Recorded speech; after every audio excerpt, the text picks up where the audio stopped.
je crois que M. Marius Moubalama n'a jamais été d'accord avec la démarche de Washington. On vous écoute. Voilà, merci. Merci. Je dirais, nul ne peut se prévaloir de ses propres turpitudes. Je salue son analyse. Ok. Et je crois que c'est de l'union sacrée, parce qu'il est de l'union sacrée. Non, il n'était pas de l'union sacrée, il soutient les institutions. Je crois qu'on risque de les démettre de l'union sacrée, parce que là, non, je ne suis pas de l'union sacrée. On va les démettre parce que, je finis, on va les démettre de l'union sacrée parce qu'il est rationnel. Je ne suis pas d'abord de l'union sacrée, Major, s'il te plaît. Il est rationnel dans son analyse. Il est rationnel dans son analyse. Il a posé de vrais problèmes. Ça dérangerait l'union sacrée selon vous? Pardon? Non, ça dérangerait l'union sacrée parce que la vérité, c'est ce que l'union sacrée ne veut pas écouter. C'est ce qu'il a dit. Et c'est bien, je salue votre analyse. Je disais, nul ne peut se prévaloir de ses propres turpitudes. Nous, pendant, avant que les accords de paix soient signés, les accords de Washington et tout, nous avions mené un lobbying fort, de plaidoyer de haut niveau, avec notre leader, Dr Denis Mukwege, au niveau international.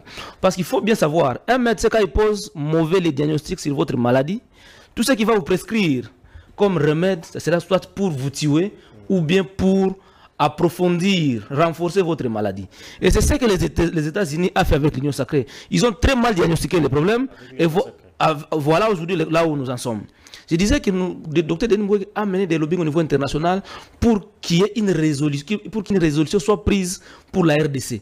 Et il a insisté sur les sanctions contre le Rwanda.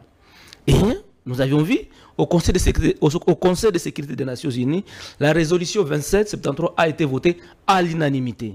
Cette résolution voudrait quoi? Cette résolution voulait à ce qu'il y ait cessé l'effet immédiat et sa condition. Et vous pensez que la résolution n'est plus d'actualité? Permettez-moi d'évoluer pour répondre à cette question-là. La résolution voudrait qu'il y ait cessé l'effet immédiat et sa condition.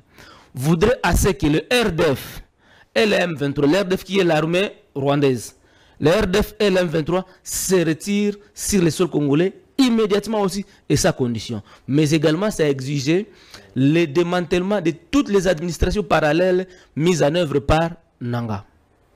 Ça, c'était déjà un instrument juridique international de poids sur lequel le gouvernement congolais devrait s'appuyer en insistant sur les sanctions contre le Rwanda. Et au-delà de cette résolution-là, votée à l'unanimité au Conseil de sécurité des Nations Unies, Dr Denis Mukwege a insisté sur les sanctions contre le Rwanda. Et les sanctions ont été prises contre le Rwanda.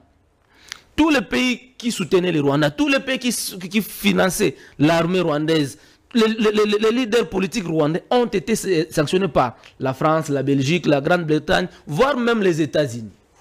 Ils ont sanctionné le Rwanda. Et le Rwanda, à l'interne, commençait à s'asphyxier, à tel point que le président Kagame avait appelé sa population à serrer la ceinture, parce que les sanctions qui tombaient sur lui commençaient à peser sur son économie. Commencer à payer sur son économie. Et si les sanctions ont continué sur cette dynamique-là des sanctions, ça pouvait amener Kagame à fléchir et à se retirer automatiquement selon le prescrit de la résolution 2773. Okay. Mais malheureusement, dans le comportement de l'Union sacrée, ils sont allés outre mesure. Pendant que les sanctions sont en train de tomber, Dr Denis Mukwege est en train de travailler, met la pression à l'Union européenne, à l'ONU pour que des sanctions tombent contre le Rwanda. C'est alors qu'on a vu le président Tshisekedi et Kagame s'est retrouvé à Doha contre toute attente. Et ça a été une déception à tous les niveaux. Le progrès, c'est à quel niveau, M. Marius? Parce que cette rencontre-là a donné encore un bouée de sauvetage au Rwanda. Ça ralentit ou bien ça a annulé toutes les démarches de sanctions contre le Rwanda.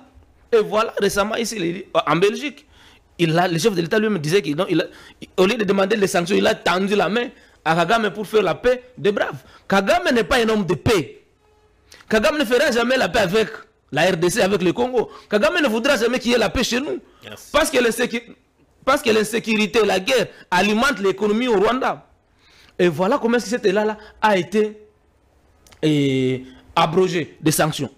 Au-delà de cette rencontre-là, on nous a vanté par le société de l'Union sacrée et tout, qu'on va donner les minéraux congolais contre la sécurité aux États-Unis. C'est le gouvernement congolais qui est allé dans cette logique-là. Arrivé aux États-Unis, les Américains disent non, non, allez négocier avec les Rwandais. Un un mauvais diagnostic. On nous a ramené dans la logique bilatérale. RDC contre le Rwanda. En nous montrant que le conflit qu'il y a, la guerre qu'il y a, c'est une guerre entre la RDC et le Rwanda. Et pourtant, la dimension du conflit dans notre pays, c'est un niveau régional et international. Le blocage, c'est à quel niveau? Le blocage, c'est que tout ce qui était narratif à l'interne ici chez nous, nous avions dit que le Rwanda était agressé. La RDC allait signer des accords. Nous n'avions pas dit ça. Nous avions dit que dans l'accord, c'est qu'il y a des mesures défensives que le Rwanda a pris contre la RDC. Et du coup, cela a chamboulé tout.